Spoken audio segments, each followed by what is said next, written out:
નમસ્કાર વિદ્યાર્થી મિત્રો, હું રાકેશ બાદાણી આપનું હાર્દિક સ્વાગત કરું છું તમારા જ યુટ્યુબ ચેનલ વિરાયતન પોલિટેકનિકમાં. તમે નિહાળી રહ્યા છો DC machine and transformer chapter number 2. મિત્રો, આગળના વિડીયોમાં આપણે જોયું કે ડીસી મશીન કઈ રીતે બનેલું હોય છે, એના અલગ અલગ ભાગો વિશે આપણે જાણ્યું, અલગ અલગ ભાગોનું મહત્ત્વ શું છે અને આખું કન્સ્ટ્રક્શન આવી રીતે આપણે પૂર્ણ કર્યું છે. મિત્રો, આ લેક્ચરની અંદર આપણને શીખવાનું છે કે આર્મેચર, જે આપણે ગયા લેક્ચરમાં જોયું ને કે આર્મેચર કઈ રીતે બનેલું હોય છે, આર્મેચરની વાઇન્ડિંગ કેવી હોય છે. તો આપણે એ જાણ્યું હતું કે આર્મેચરની વાઇન્ડિંગ છે એ બે ભાગોમાં બનેલી છે. બરાબર છે? બે ભાગોમાં કયા કયા ભાગો હતા? તો એક હતો લેપ અને બીજો હતો વેવ. તો આર્મેચરની વાઇન્ડિંગ છે ને બે રીતે બનાવવામાં આવે છે, લેપ વાઇન્ડિંગ અને વેવ વાઇન્ડિંગ. એના અલગ અલગ ઉપયોગની ઉપરથી એની વાઇન્ડિંગની રચના કરેલી હોય છે હકીકતમાં. બરાબર છે મિત્રો? તો આપણે નિહાળીશું અત્યારે લેપ અને વેવ વાઇન્ડિંગ. તો આ લેક્ચરની અંદર આપણે ચર્ચા કરવાની છે લેપ અને વેવ વાઇન્ડિંગ, અને એ વાઇન્ડિંગ અને તેનું સિલેક્શન કઈ રીતે આપણે કરશું. બરાબર છે? તો એના પછી આપણે ચર્ચા કરીશું ઇક્વિલાઇઝર રિંગ અને ડમી કોઇલ્સનો ઉપયોગ. હવે મિત્રો, તમે સ્ક્રીન પર જોઈ શકો છો એક આ ડીસી મશીન છે, અને જે આપણે આ ભાગ જોઈ રહ્યા છીએ તે આપણો આર્મેચર છે. બરાબર છે? તો આ આર્મેચર છે, આ જે સ્લોટ્સ છે તે આર્મેચરના કંડક્ટર્સ છે. અહીંયા કને જે આર્મેચરના કંડક્ટર્સ છે અને એનું કનેક્શન તમે જોઈ રહ્યા છો કમ્યુટેટર સેગમેન્ટ સાથે કરેલું છે. આપણે જે જોવાનું છે તે આર્મેચર વાઇન્ડિંગ જે છે તે આર્મેચર વાઇન્ડિંગ અલગ અલગ પ્રકારે આપણને કરવાની છે. એનામાંથી શું થાય છે કે ચુંબકીય ક્ષેત્ર જનરેટ થાય છે. જે N2S દેખાય છે ને, તે ચુંબકીય ક્ષેત્ર કોના દ્વારા જનરેટ થાય છે? તો આર્મેચર વાઇન્ડિંગ દ્વારા. બરાબર છે? તો હવે આ જે જનરેટ થાય છે ફિલ્ડમાંથી, એની અલગ અલગ આપણે વાઇન્ડિંગો વિશે ભણીશું. લેપ અને વેવ વાઇન્ડિંગ આનામાં બેઝિક એનો ફંડામેન્ટલ છે. હવે સાથે સાથે આનામાં જાણીશું કે મોટરિંગ એપ્લિકેશન કરવું હોય તો શું કરવાનું, જનરેટરનું એપ્લિકેશન હોય તો શું કરવાનું. બરાબર છે? હવે આપણે મેઇન એના આર્મેચર ઉપર કોન્સન્ટ્રેટ કરી, અને આર્મેચર અને કમ્યુટેટર એ સેગમેન્ટ સાથે એની વાઇન્ડિંગો કનેક્ટેડ હોય છે. તેમાં બે વાઇન્ડિંગ વિશે આપણને ભણવાનું છે, લેપ અને વેવ. મિત્રો, તમે સ્ક્રીન પર જોઈ શકો છો આ જે છે એ કમ્યુટેટરના સ્લોટ્સ છે, જેની વાઇન્ડિંગ એકથી કરી અને આપણે બે સુધી આવે છે. બરાબર છે? તો એક કમ્યુટેટરના સેગમેન્ટથી બીજા કમ્યુટેટરના સેગમેન્ટ, બીજા કમ્યુટેટરથી ત્રીજા કમ્યુટેટર, આ લેપ વાઇન્ડિંગ છે. બરાબર છે? એટલે હરેક સેગમેન્ટની વચ્ચેનું અંતર જે છે તે એક એક રહેલું છે, તમે જોઈ શકો છો. બરાબર છે? તો આને કહેવાય છે પ્રોગ્રેસિવ મેનરમાં વાઇન્ડિંગ થયેલી છે ને, એવું કહેવામાં આવે છે. અને આ જે છે તેના નંબર ઓફ પેરેલલ પાથ છે, કે નંબર ઓફ પેરેલલ પાથ કેટલા હોય. બરાબર છે? તો આ જે દેખાય છે નંબર ઓફ પેરેલલ પાથ છે એના. અને નંબર ઓફ પેરેલલ પાથની સંખ્યા તમે ફિગર ઉપર જોઈ શકો છો કે એના નંબર ઓફ પોલ બરાબર હોય છે. અહીંયા નંબર ઓફ પોલ કેટલા છે? તો 2 છે, એક N અને એક S. તો નંબર ઓફ પેરેલલ પાથ કેટલા થયા? તો એના 2 થયા. બરાબર છે? તો આ એક વાઇન્ડિંગ થઈ, આ બીજી વાઇન્ડિંગ થઈ. તો આમ બે વાઇન્ડિંગ આવી રીતે રચના કરેલી છે. એ જે આપણે પહેલાં જોઈ પ્રોગ્રેસિવ મેનર, હવે જે શું એ રિટ્રોગ્રેસિવ મેનર છે, કે જ્યાં ઊંધી વાઇન્ડિંગ હોય. તમે જુઓ તો પેલું સ્લોટ પહેલાંથી શરૂઆત કરી અને પાછું ક્યાં ઊંધી બાજુ જાય છે. બરાબર છે? એટલે એને કહેવાય રિટ્રોગ્રેસિવ મેનર કહેવાય છે, જે ઊંધી ડાયરેક્શનમાં હોય છે. બરાબર છે? તો બે વાઇન્ડિંગ તમે ફિગરમાં જોઈ શકો છો કે તમે જો પહેલી વાઇન્ડિંગ જોશો પ્રોગ્રેસિવ મેનર, તો તમને આમ સીધા એક જ ફોર્મમાં તમને આવી રીતે વાઇન્ડિંગ જોવા મળશે. જ્યારે બીજી ફિલ્ડમાં તમે જોશો તો ઊંધી વાઇન્ડિંગ જોવા મળે છે. અહીંયા દેખાય છે મિત્રો? આવી રીતે ઊંધી વાઇન્ડિંગ કરેલી છે. એટલે એને કહેવાય રિટ્રોગ્રેસિવ મેનર કહેવાય, કે જે ઊંધેથી વાઇન્ડિંગ કરેલી હોય. કમ્યુટેટરનો સેગમેન્ટ જે એકથી શરૂઆત થયેલી હોય ને, ત્યાંથી ઊંધી બાજુ જાય છે. આ જે છે તે કમ્યુટેટરના સેગમેન્ટ છે, આપણે જે ગોલ કમ્યુટેટર જોયું ને તે. એટલે હલો મિત્રો, હા, હવે તમે સ્ક્રીન પર જોઈ શકો છો કે બંને જે વાઇન્ડિંગ ડ્રો કરેલી છે તેની અંદર આ જે ભાગ છે,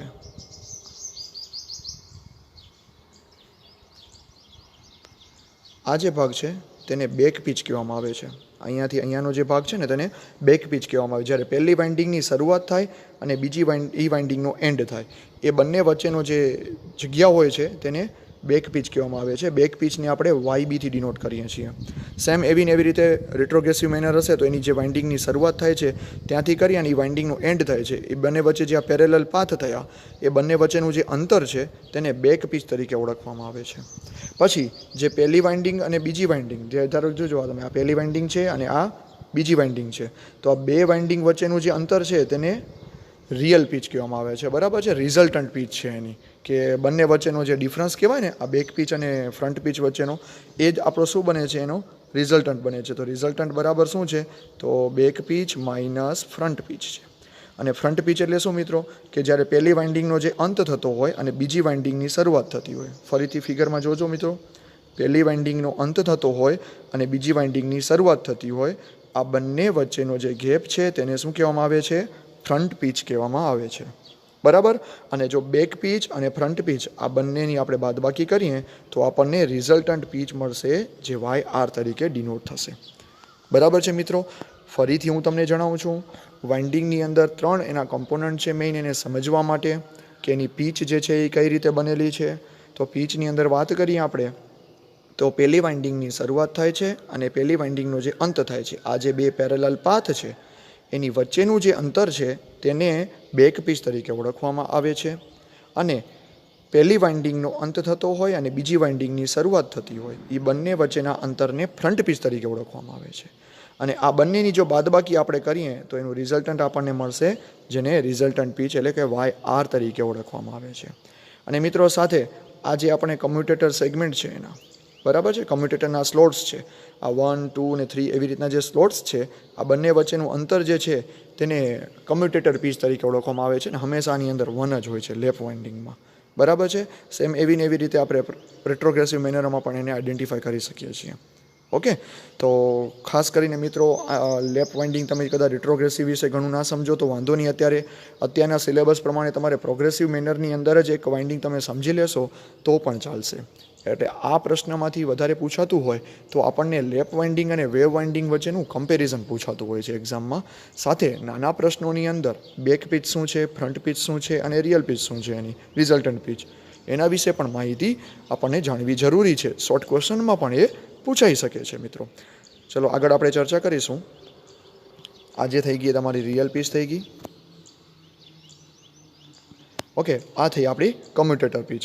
કમ્યુટેટર પીચ આપણે મિત્રો વાત કરીને કે 1 અને 2 વચ્ચે જે છે તે શું છે, કમ્યુટેટર પીચ છે. તમે ફિગર ઉપર જોઈ શકો છો, એનિમેટેડ વિડીયો છે, એટલે શાંતિથી નિહાળજો. ના ખબર પડે તો વિડીયોને ફરીથી રિવાઇન્ડ કરી લેજો. ઓકે, અને આ હંમેશા આપણે 1 જ જોવા મળે છે.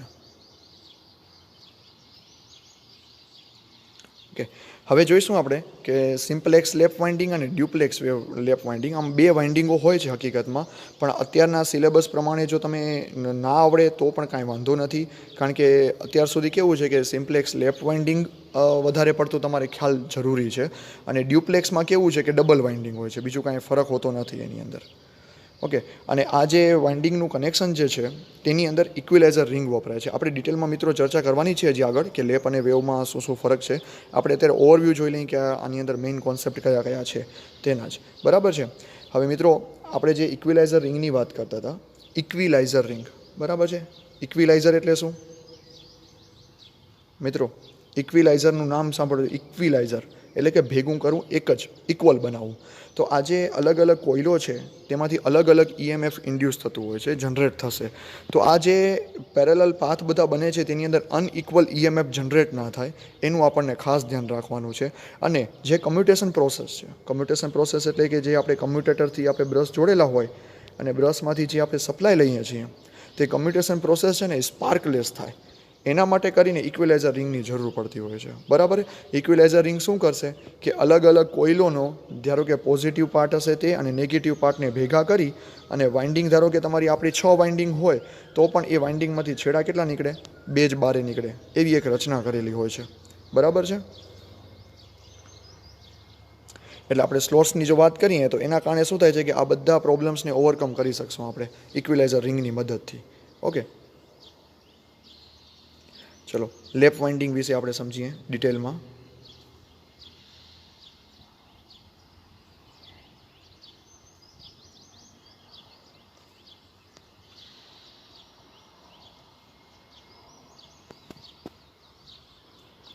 લેપ વાઇન્ડિંગ સ્લોટ નંબર 1 થી કરી અને સ્લોટ નંબર 2, સ્લોટ નંબર 2 થી સ્લોટ નંબર 3 આવી રીતે જે વાઇન્ડિંગ કરેલી છે એને લેપ વાઇન્ડિંગ કહીએ છીએ.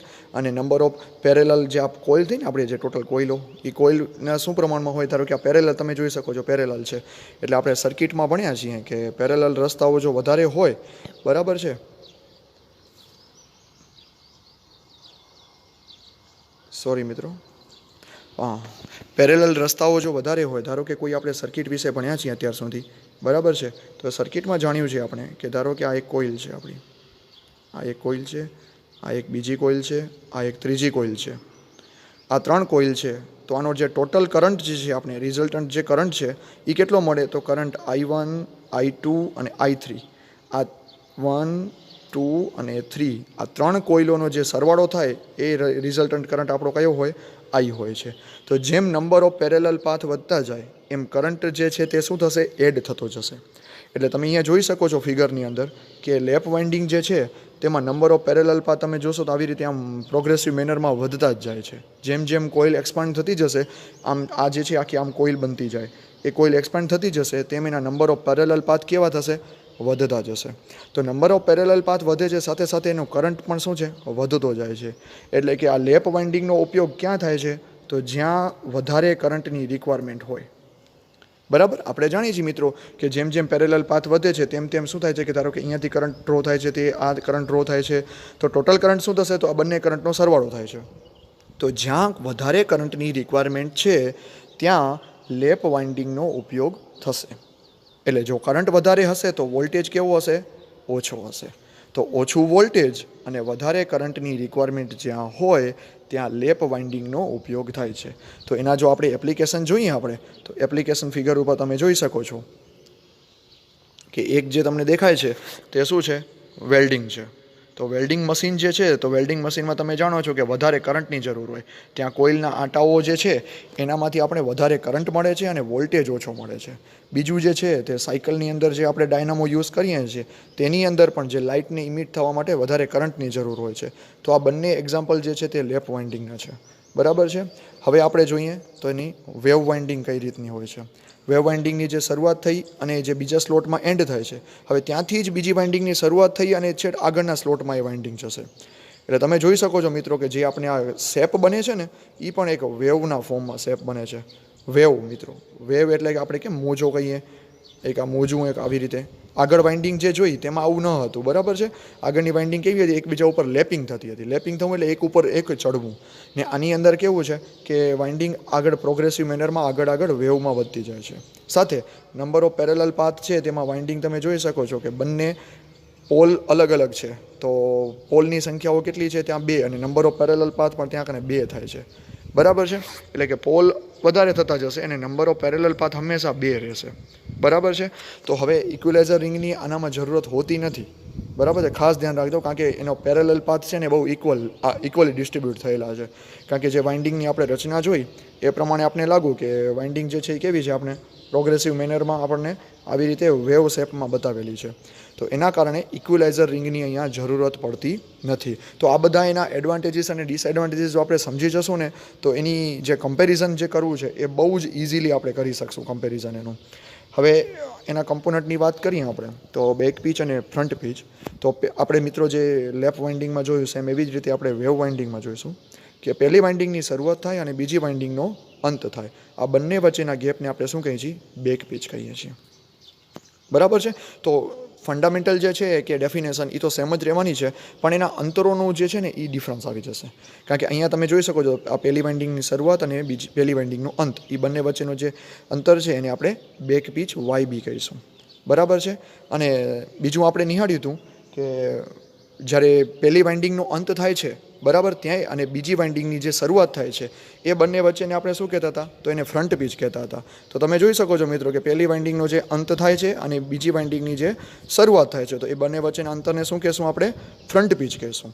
ઓકે, તો બેક પીચ અને ફ્રન્ટ પીચ સમજાઈ ગઈ બધાને. હવે એના પછી આપણે શું કીધું હતું કે રિઝલ્ટન્ટ પીચ. તો હવે અહીંયા તમે જોશો ને તો પહેલી વાઇન્ડિંગની જે શરૂઆત થાય છે અને બીજી વાઇન્ડિંગની જે શરૂઆત થાય છે એ બંને વચ્ચેના અંતરને આપણે શું કીધું હતું, રિઝલ્ટન્ટ પીચ. તો આ રિઝલ્ટન્ટ પીચ તમે ફિગરમાં જોઈ શકો છો. અને ફિગર ઉપરથી આપણે એ પણ કહી શકીએ છીએ કે રિઝલ્ટન્ટ પીચ YR બરાબર બેક પીચ વત્તા ફ્રન્ટ પીચ. તો ફ્રન્ટ પીચ અને બેક પીચનો જો સરવાળો કરીએ આપણે તો આપણને શું મળે છે? રિઝલ્ટન્ટ પીચ મળે છે, જે તમને આકૃતિમાં જોઈ શકો છો. એના સિવાય આપણે એક પીચની ચર્ચા કરી હતી, કમ્યુટેટર પીચ. આ એક કમ્યુટેટરનો સેગમેન્ટ છે અને બીજો એક કમ્યુટેટરનો સેગમેન્ટ અહીંયા આવે છે. તો આ બંને વચ્ચેના અંતરને આપણે શું કહીશું? કમ્યુટેટર પીચ કહીશું. મિત્રો 4 પીચ વિશે આપણે ભણ્યા અત્યારે: back pitch, front pitch, resultant pitch અને કમ્યુટેટર પીચ. બરાબર છે? તો આમ આ 3 પીચો વિશે આપણે ચર્ચા કરી. તો આજ જે આટલું જે આપણે સ્ટડી કર્યું છે એ જ લેપ અને વેવ વાઇન્ડિંગના એડવાન્ટેજીસ અને ડિસએડવાન્ટેજીસ માટે જરૂરી છે. બરાબર છે? તો હવે આપણે જે જોયું એનામાં એક એડવાન્ટેજીસ ઇક્વિલાઇઝર રિંગનું જોયું કે ઇક્વિલાઇઝર રિંગ જે છે તે વેવ વાઇન્ડિંગમાં ઇક્વિલાઇઝર રિંગની આપણને જરૂર પડતી નથી. તો એનો એડવાન્ટેજ છે. જ્યારે લેપ વાઇન્ડિંગમાં ઇક્વિલાઇઝર રિંગની જરૂર પડે છે. અને નંબર ઓફ પેરેલલ પાથ આનામાં કેટલા થયા? તો 2 જ થયા. આપણે લેપ વાઇન્ડિંગમાં શું જોયું? તો વેવ વાઇન્ડિંગમાં નંબર ઓફ પેરેલલ પાથ કેટલા હોય? તો 2 હોય.